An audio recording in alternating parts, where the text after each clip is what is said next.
What you wanna say? Don't you wanna go? Do you wanna feel? Do you wanna grow? Feeling all type of feels and chills from you. Thinking of all the ways we can communicate. What's up, world? It is your girl, Asia. I'm back with episode 2. Oh my gosh, we have so much to cover tonight. Yes, Wind Down Wednesdays. Now, I know y'all like, where have you been, girl? If you've been wondering, I hope you have. I was on vacation. So I have vacation here right now. So that is one reason why I've been a little MIA. You know, sometimes in life you definitely have to take those moments to just relax. But for me, I was celebrating my cousin's high school graduation. Shout out to my cousin. Jeez. So yeah, that's what my vacation really was for. But I totally enjoyed myself. And I had the time to really, again, relax, celebrate, of course, but also think about what we're going to dive into tonight. Yes. And there's so much I really want to uncover. So we're definitely going to get started. If you haven't subscribed to my YouTube channel, please do so now, y'all. Click the like button, the subscribe button, okay? All that. Like it, subscribe. Of course, I'm going to have the, the little logo. Subscribe. Definitely. And of course, if you're just following, just listening on Apple, yes, please continue to do that. But tonight, y'all, the title of the episode is called It's Time to Release Your Music. Just like that, to the point. Of course, this podcast is strictly for musicians and artists. However, you don't have to be, an artist or a musician to listen to my podcast. But, for me, it's about building community with my fellow musicians and artists. So the title, straight to the point, It's Time to Release Your Music! ! And I'm talking to you while I'm talking to myself. Anywho, but before we dive into this straightforward title, y'all, while I was on my little vacation, I did miss the BET Awards live. I know what some of y'all thinking, girl, you didn't miss anything. I'm laughing because I know, especially as Gen X millennials, like the BET Awards obviously is not what we have grown up or grown with watching in the past 20 to 23 years. But, I've heard some excellent things about, the BET Award performances and things like that. So I just wanted to highlight a little bit of them. I had the opportunity to, again, after its live broadcast, to go back and watch some performances. And y'all, I liked a few. I really did. So I just want to highlight it because, you got to highlight good talent, good performance.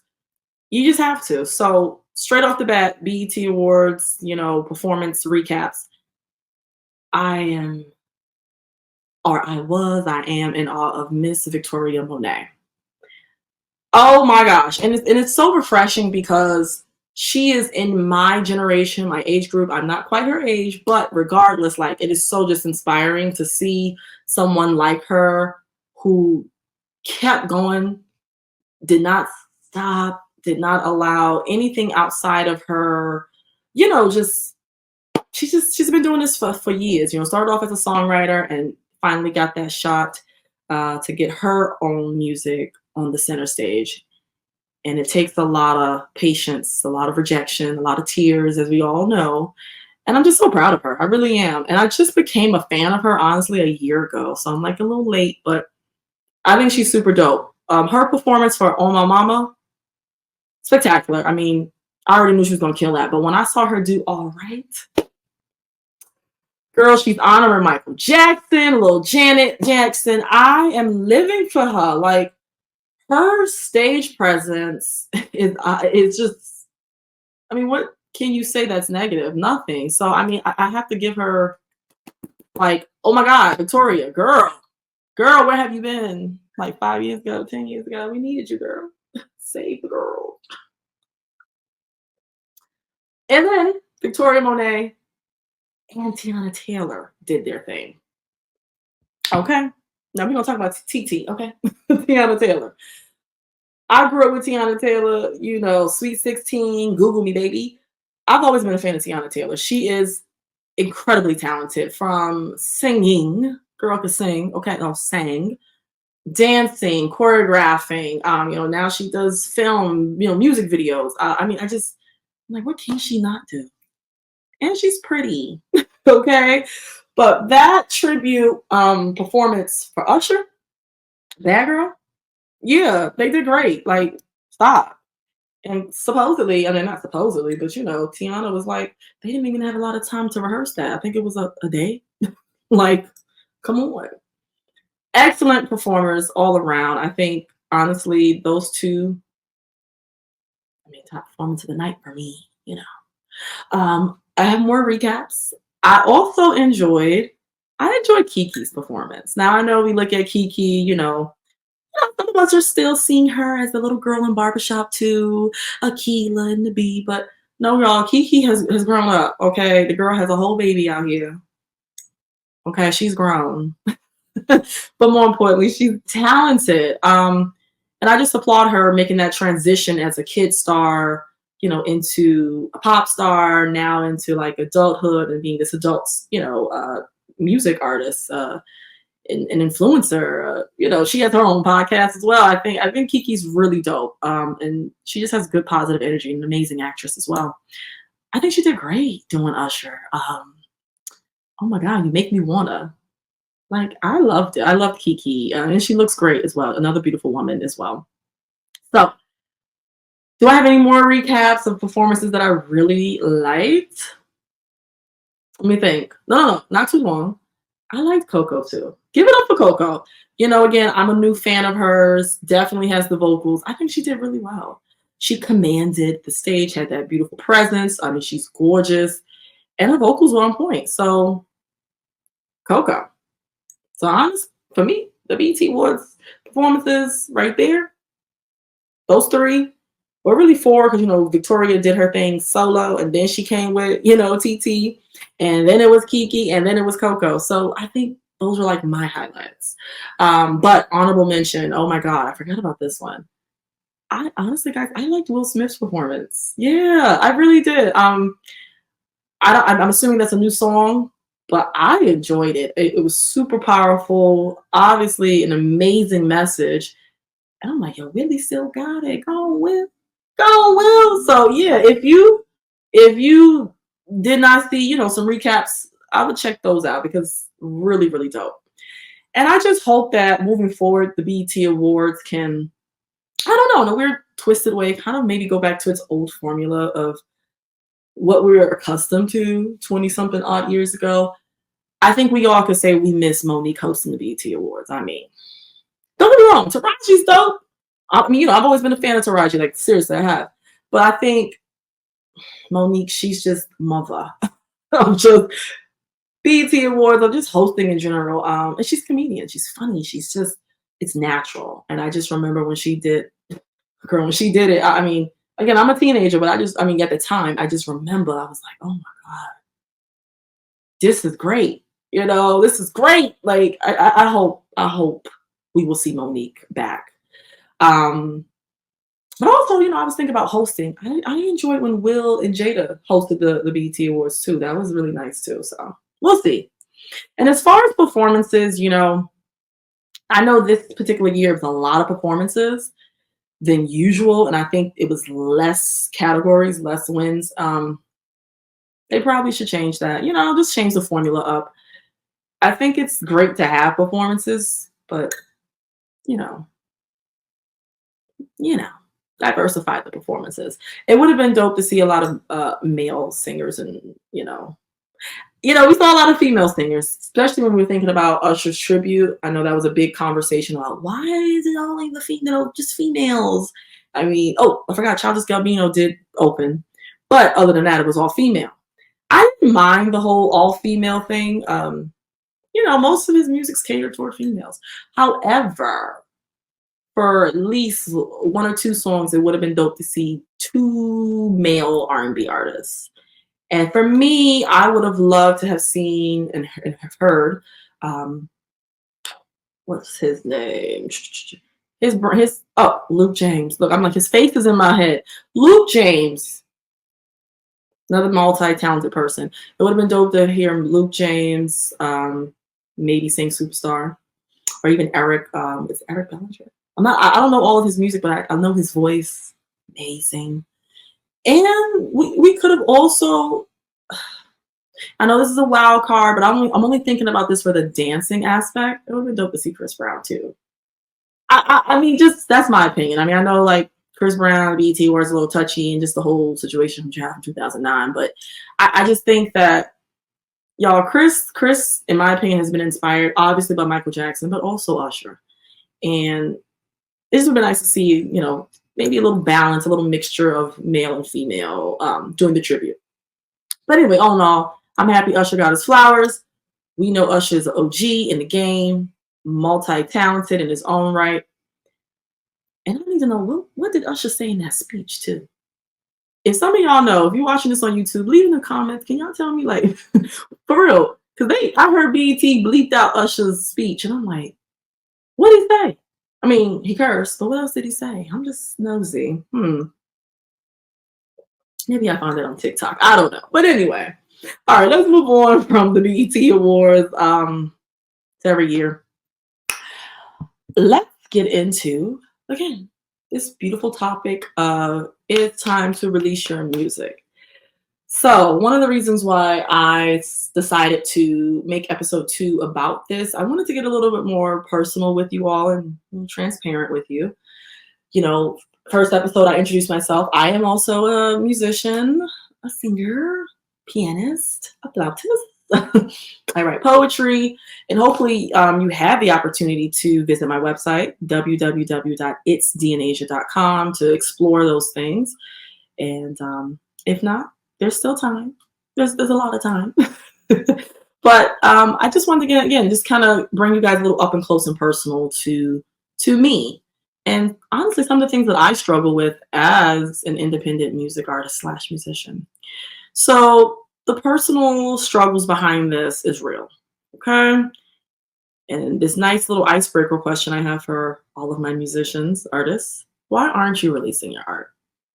Let's think about it. Ask yourself, what is in my way from releasing my music or my art, right?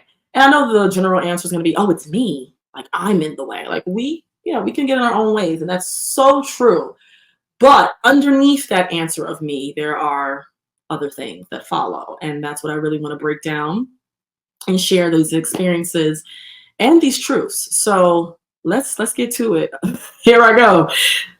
So I know for me, this journey really I can sit up here and say since 7 years old when I told my second grade teacher I wanted to be a singer, but I'm going to say since college, it's been a roller coaster of emotions of being scared, being fearful of like putting out my music.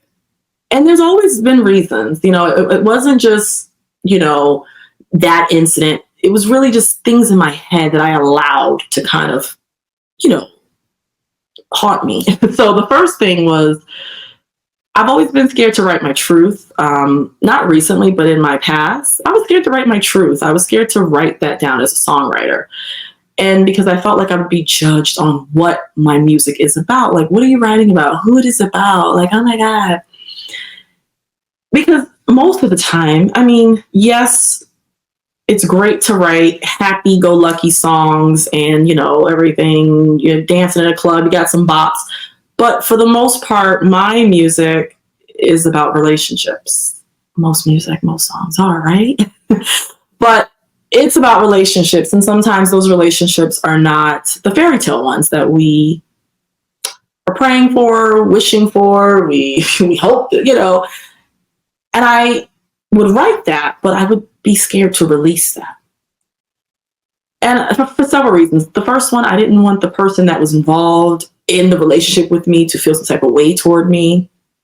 Really, I didn't. I didn't want to have some lawsuits like defamation of character. So I was like, oh my God, how do I write about this pain or this grief that I'm experiencing about this relationship I just had with this person without disrespecting the person?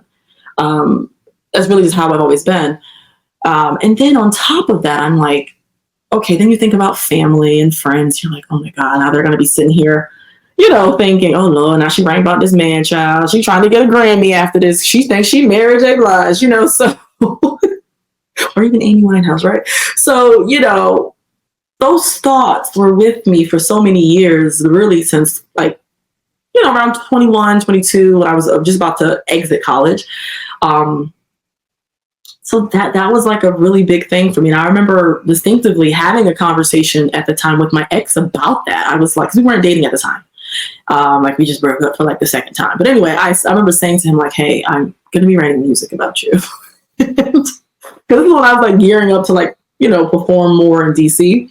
And I'm just like, I'm going to be writing songs about you. Is that okay? Like, I mean, not that I needed his permission, but I didn't want to disrespect him because at that time, we were still cordial. And not even that, I just believe in respecting your exes. I mean, not unless, you got some real narcissistic, abusive things happening. But other than that, respect your exes. Like, okay, the relationship didn't work. Well, we don't have to go on this like hate bandwagon after we're done with each other, So that's just how I am in general. But anyway, had that conversation with him and he was like, I understand. Yeah, that's cool. And he was all chill about it. And I knew like deep down, I know he like, all right, don't be telling everything, but it's cool. And I did that. And again, it's not that I was trying to like, again, tell all my business, but as artists, as musicians, it's inspiring for us, releasing the pain. It is. People don't understand it. If you don't, I would really tell you to listen to artists like Amy Winehouse, listen to artists like Mary, listen to Mary, the Mary album, listen to Share My World, and you will really understand the beauty, but the pain and the twisted delusion and why it is so therapeutic for an artist to really write their truths when it comes to, love, whether it's good or bad. So that was the first thing, y'all. Scared to speak my truth. Now, am I scared to speak my truth now? Absolutely not. Hell no. Okay? I'm going to write about what I'm going to write about. I don't care who doesn't like it. I don't care if I have a family member saying, you still writing about him? Yeah, I am. Yeah, we had a nice little 7-8 year run. Yeah. I got a lot of stories, girl. A lot of stories. And it's okay. Like, okay, something happened 15, 20 years ago, 5 years ago, you still want to write about it. I don't see anything wrong with that. And then also the beauty about this is there's so many ways you can spin a song when it comes to writing about love. Like one thing I can give an example on, I remember, let me get a sip of tea. The Aaliyah album, which came out in 2001, July 2001, that album was mostly about love, good and bad, and it had a couple of bops, rock the boat. But I remember in an interview, Aaliyah was saying that this album is her baby. It was she's more mature now. Obviously, at the time she was 22, and she was singing about things that she obviously didn't do in the past with One in a Million and AJ Number.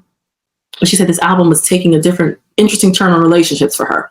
Like she was singing about an abusive relationship, which is titled I Refuse. Look it up if you haven't heard it. She was singing about, a relationship that was kind of in limbo, like read between the lines. Check that out. And also she was singing about relationships that needed resolution. We need a resolution. So, excuse me, it was just like for her, I think she said it was just like so like refreshing, challenging, and different to really take on a different, perspective with relationships and sing about things that are actually a little bit real and that a lot of women actually go through. There are so many women, and my heart goes out to you, who deal with domestic violence in their relationships, emotional, physical, mental abuse. And some of her songs on that album really highlighted that. So again, if you haven't checked out those songs, I know this is an album from back in the day, but the Aaliyah album, I Refuse, oh my gosh, Read Between the Lines. And I'm going to throw another one. Oh, I Can Be, too. That was an interesting one. I Can Be was about being the other woman. Aaliyah was really taking risks. And she wasn't a songwriter. She was, just interpreting and singing. But I think she did a really great job. So shout out to everyone who worked on that album. To me, that's one of her best. That's, she made 3 albums in her lifetime. I think again, exploring those different genres, sounds, and things. That was one of her best albums. So shout out to that. But anyway, getting back on the train. So stopping me from releasing the music, right? Stopping us from releasing this music. So I just, went over being scared to sing and write about what my pain is. Not being that anymore, of course, moving to a new confidence in what I want to write.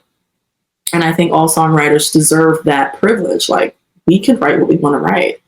And if you have the honor of dating us, marrying us, or whatever, you are going to be a muse. You are going to be a subject of our, you're the inspiration behind our art. Sorry.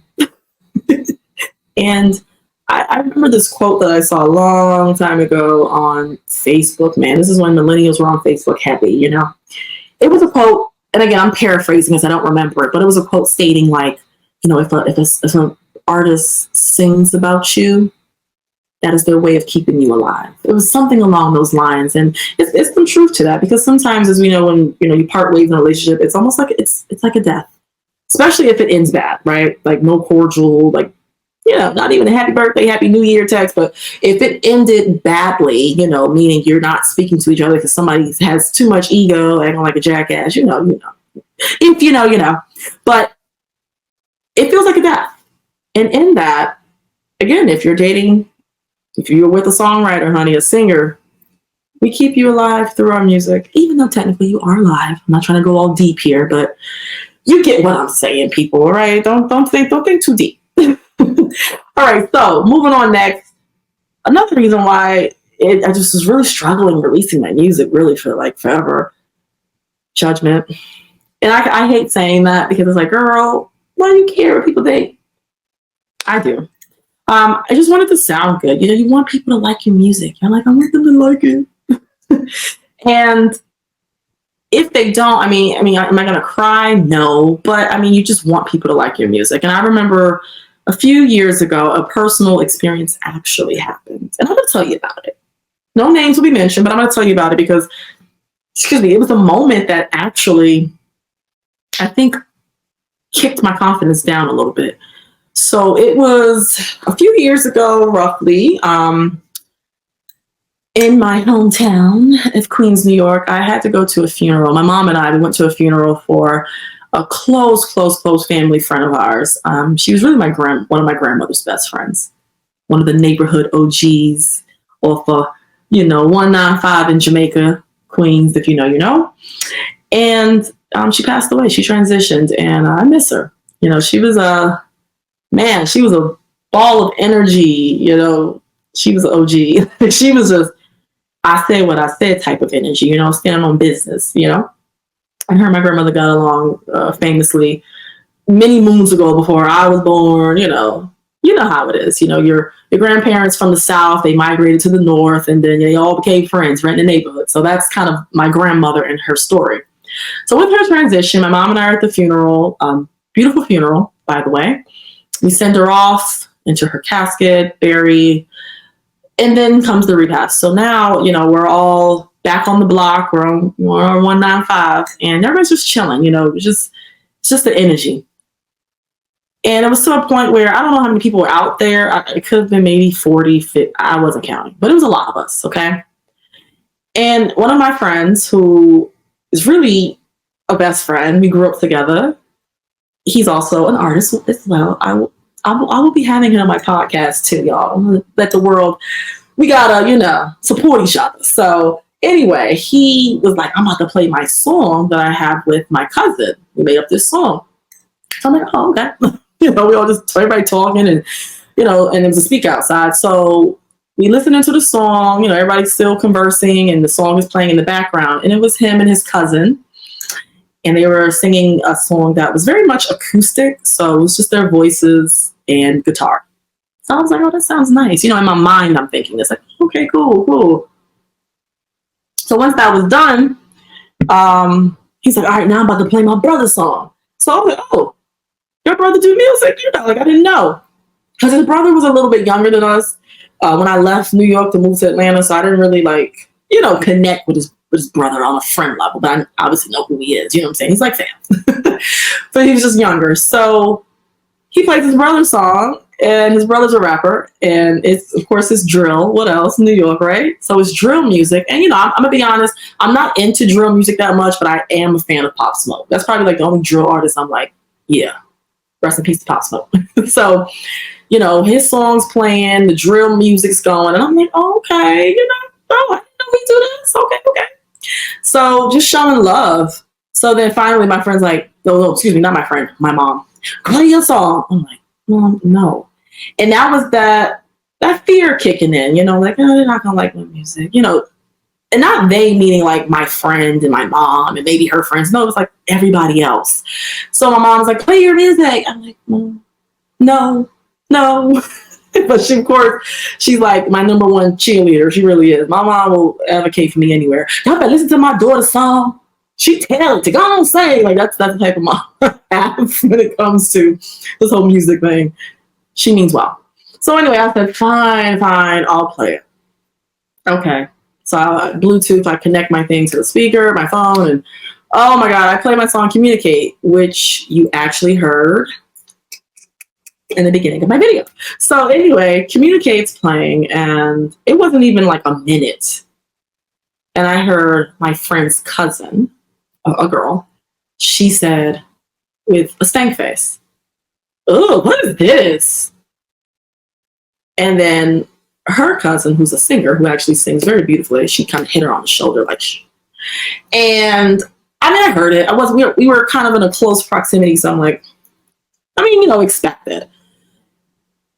And it kind of hurt my feelings a little bit because, you know, number one, you know, I showed everyone else, you know, the courtesy, listen to their music. I mean, again, I'm not a fan of drill, but I'm not going to be like, ugh, you know, I'm like, okay, that's what he's into. So being that my music is very much based in neo soul, hip hop, and alternative R&B, you know, it may not be everybody's cup of tea. You know what I'm saying? It's kind of like when you think about, okay, is Lucky Day everybody's cup of tea? Is Sir everybody's cup of tea? Alex Isley, SZA, you know, the list goes on. So, I mean, again, I understand everybody's not going to like my music, but just to hear her and see her reaction, it was kind of like, wow, okay, you don't like my music or me and me? Like, it was like, you know, wow. So it definitely put a little damper on my spirit and things like that, that judgment, you know, it just, man, it just messes you up mentally as an artist. But of course you have to get past it, right? Right, artists, right? We have to, we do. It's going to happen all the time. It's going to happen all the time. And that's the other thing I realized. It's like, Dee Dee, that's my nickname. That's my family nickname. But like Dee Dee, everybody's not going to like your music. And also everybody's not going to like your voice. I mean, I've had a family member actually tell me I don't really care for your voice. You know what I'm saying? And it, you know, I'm like, okay. You know, I mean, you get hurt. I'm like, okay, what can I do? Change my voice? I need to sound like a different person that you like hearing sonically? Like, I can't do that. So it's just, man, that judgment thing, it's a difficult one to get over, but we have to get over it. I have to get over it, you know, because when you don't, you're sitting there stuck with all these unreleased songs and your Pro Tools, your Garage Band, and you're sitting here like, I'm not going to release it because nobody's going to like it. You know, you got to take that risk. We really do. And honestly, I can say I'm sitting on 2 songs right now. Like, I'm being real for real with y'all. Like, I wrote these 2 songs. Oh my gosh, April. It is July. Now you're probably saying, well, why didn't you release them? Well, I'm telling you the reasons why. Like, but I will say, unfortunately, I was going through a situation at work that was very taxing on my mental health. So that was a big part of the delay of why I haven't released those 2 pieces. And then going back to judgment, I'm like, okay, I'm singing about something sad. Will people like it? You know, I'm thinking about truth that just happened to me this year. Will people like it? You know, so at the time in April, I had those thoughts. Currently now in July, I do not have those thoughts. I'm actually ready to release those pieces. I am. I do need to re-record one, probably clean up some vocals. And then, you know, you have to do your mixing and mastering. I don't do that right now. But you have to do that. So I definitely look forward to getting those songs, at least one of them, right, out as soon as possible because I'm just sitting. All right, next. What is stopping us from releasing our music? This is the next thing for me. Really huge, y'all. Limited resources. Limited resources. Now, y'all like, what are you talking about with that one? Let me explain. Kevin Hart. Um, I think people who don't create music think it is very easy to create music, meaning you write the song, release it. And it's like, there are so many steps that have to happen before you just like release it. Like, nah, like we gotta, first of all, yes, recording. You can record in a home studio. You can go to an actual studio. You pay per hour to record your song. That's the first piece. Okay? And that's like a piece, probably step number 2, because first you need the track. Like I'm not a producer, so it's like whoever your producer is, you need that track, right? So you got to get the track first. You got to get the stems. You got to get this all layered out. So once you have that, then of course you record. But after the recording process, once you're done laying down, your lead vocals, background vocals, maybe some ad libs, and hopefully you don't have to re-record numerous times, but that happens too. Then it's time to mix it. So now you need somebody with a really good ear, an engineer, right? Mix your music for you. And then on top of that, now it's time to master the music. And then, of course, after that, now it's done. But then you want to go back and listen to it, mastered, mix and master. Okay, sounds good. Now I can release it. Now that sounded super easy, but I'm telling you it's not. And it's really not that easy when you have, again, limited resources. And what I mean by that is, do you have access to the things I listed? Do you have the funds to pay for the things I just listed?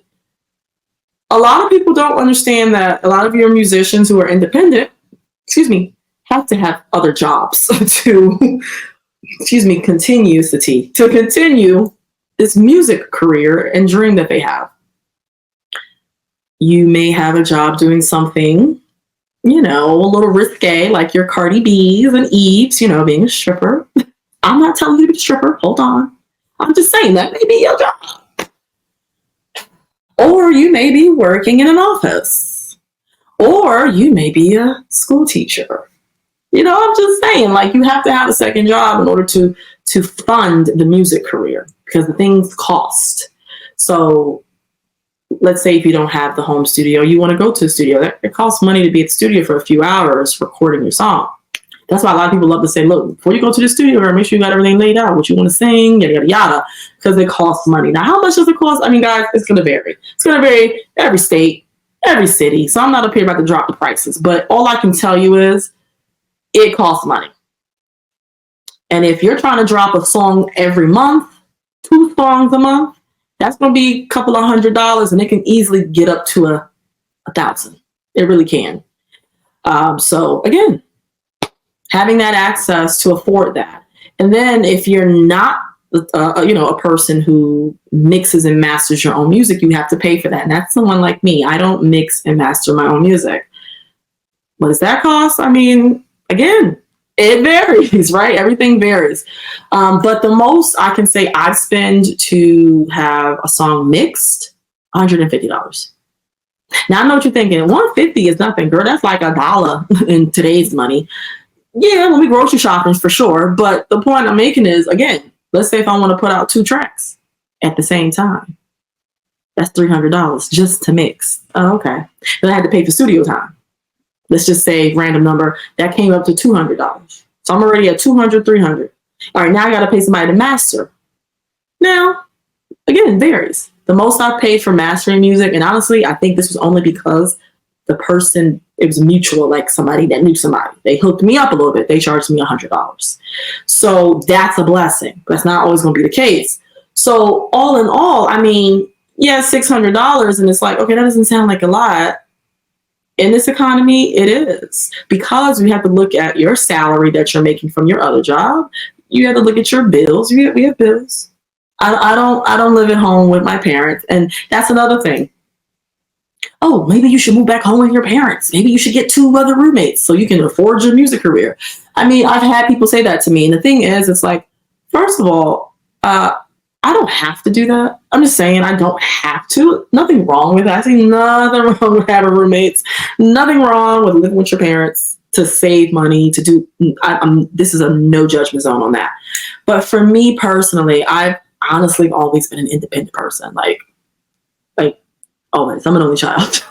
I have a half brother, but beyond that, in my household where I grew up, I'm an only child. My mother, I'm an only child. So it's like I've been independent. I've never had a roommate, child. No, I take that back. I had a roommate 1 year at Howard University. And it wasn't my freshman year. I lived in a dorm that was singles. So you didn't have roommates at this dorm. If you know, you know, M. Dot, HU. But I'm like, I don't want a roommate, especially at this stage. The only roommate I want, y'all, is a husband. Okay. I don't even want a cat or a dog. Okay, I'm just being real. It's a real moment right now. So telling me to get a roommate, so I can afford my music career, no. I have a job, so everything's fine. But still, it's just all about being financially responsible when it comes to affording, these services to put out a song. And, it's the who you know game. So it is great when you know people who know how to do these things so they can give you discounted prices. So, just saying, network. You know what I'm saying? Network so you can, all right, charge you $100 to master, $50. You know what I'm saying? But limited resources is a thing. Even with my podcast, being very, again, real with y'all. I had somebody say, girl, like, oh, I like the first episode. Like, it's cool. Like, you did a great job. But, like, won't you try something different? Won't you get a camera, get the angles going and maybe get a microphone and headphones? I'm like, I'm not disagreeing. I'm like, listen, I've never done this before. First podcast. Also, as much as I want a new camera, like a, nice camera, that's not part of my financial responsibility. Like it's not none of my list to buy at the moment. You get what I'm saying? Like I'm just being responsible. Like I need to pay my bills. I need to pay my credit card debts. I'm just trying to see what's important. You know what I'm saying? But again, it's not to say I won't buy that camera. You know what I mean? It may just be a few more months. So until then, y'all going to have to rock with me like this. Yeah. Just get into the voice, okay? Get into it while we build, because you have to start somewhere. I think we all know that. Even as being an independent music artist, you have to start somewhere. No one's going to come out the bat, not unless you're rich. I don't know. I mean, I think I'm rich mentally, my mentality. I have a beautiful home, but I'm not related to Bill Gates. I'm just not, y'all. Yeah. Mm-mm. It would be nice. But anywho, I'm a mess this evening. Winding down, drinking tea. Yes. So let's wrap this up. All right. It's time to release the music artist. Yes. It's time for us really to do this. Move around some pieces financially, with what we have to do when it comes to recording, mixing, and mastering. But it's time for us to do it. It's time for us to stop worrying about what people have to say about what the song is about. Why'd you write a sad song? Or why you chose this beat? Girl, what you doing? We have to stop. Because, one thing that my mom always says to me is, people gonna talk about you whether you're doing good or bad. You see my face? And that is like truth. So even with music, people gonna talk about you with the music, regardless if it's hot, if it's not. If it's hot or if it's not, they're gonna talk about you. So I mean, what can we do? Just do you. And that's one thing that I am on the journey of understanding, digesting, realizing, and really putting into action, because it's like, I'm not going to continue to worry about whether it be a friend, a family member, I mean, whoever, your coworker, like whoever, right? About what they think, and also about what anybody thinks, any stranger. Anytime you go up and you perform at a show and, okay, somebody in the audience doesn't like your stuff, okay, cool. So it's just advice to myself, even, like I said. I'm talking to me as I'm talking to y'all. But I just wanted to lay out those things for those of you who are not musicians and artists listening in. Why are you not releasing your music? Like I said, scared to really speak that truth, write that truth. Judgment from the family and the friends, child. Limited resources, especially financially. Oh, and a big one. I gotta say this to y'all. Scared of rejection. Yeah, yeah, that's a big one. And the reason why I had to think about that real quick is because, again, no, not mentioning any names. You know, I've had some connections to the music industry. I still do. So I know you're like, why are you not famous? Well, I'm not trying to be famous, but why am I not in the industry? Well, I have to, you know, I got some work to do. Like I've said in episode 1, it's about really building fan base and community and putting myself out there more. So, you know, you do that, hey, somebody will want to work with you. But more importantly, again, having those connections, and I've been rejected. You know, I have. And it wasn't because, girl, you can't sing. No, I can sing. Oh, you can't perform. No, I can perform. Oh, you're not attractive. I mean, you know, that's y'all opinion. I think I'm pretty cute. You know, people really call me pretty, but anyway. You gotta factor that in. Just being real. You gotta factor in looks into this whole career, child. Sad as it is, okay? And that's not coming just from like my mind. It's just the society itself, or the entertainment world, you know. But beyond that, my whole thing was someone told me in the industry, you need to build up your fan base. And it's no lie. I wasn't upset when he said it. It's no lie. So, you know, I have work to do, like I said. But anywho, I'm going to wrap this up, close it down, wind down some more, right? Hopefully, if you're watching this, is in the evening, you're chilling. If you out and about, okay, you know, but, you know, I prefer y'all to watch me, you know, you're winding down. That's the whole point. I don't want you to think, I mean, you know, it says wine, like get a cup of wine, but if you drink your wine, child, I mean, I'm going to drink my tea. I'm a tea lover. But to my musicians and artists, it is really time for us to really release our music. So I'm hoping that there's a little glimmer of inspiration from me. You're not alone. I'm not alone. And we just here to support each other. So if you're watching this on YouTube, for sure, y'all, please subscribe to my channel. And don't be afraid to comment. Like, we can talk to each other. You know what I'm saying? Like, comment. Definitely tell me your thoughts. You know, please. Like, we gotta converse. Because right now, you know, it's about helping each other. So anyway, y'all, episode 3. I definitely won't wait as long as I did because I don't have any other vacations planned at the moment. So y'all be getting that sooner than the before. I'm not gonna give a date. I'm just gonna be dropping. And don't forget, you know, be confident always. And did I say subscribe? Yeah, I'm gonna say subscribe. I'm gonna keep saying it. I'm gonna keep saying it until you subscribe, okay? And like the video. Share with your friends. Share with the people you know who are into music. Please. This is about building community. I gotta do this. All right, let me put this cold tea down because it's not hitting anymore.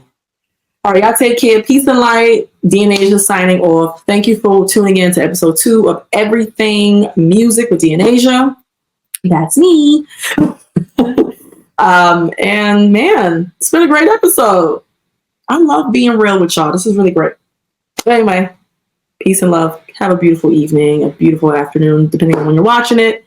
And again, thank y'all for tuning in. It means so much to me. And I hope that you continue to tune in for episode 3 and beyond. Bye, y'all.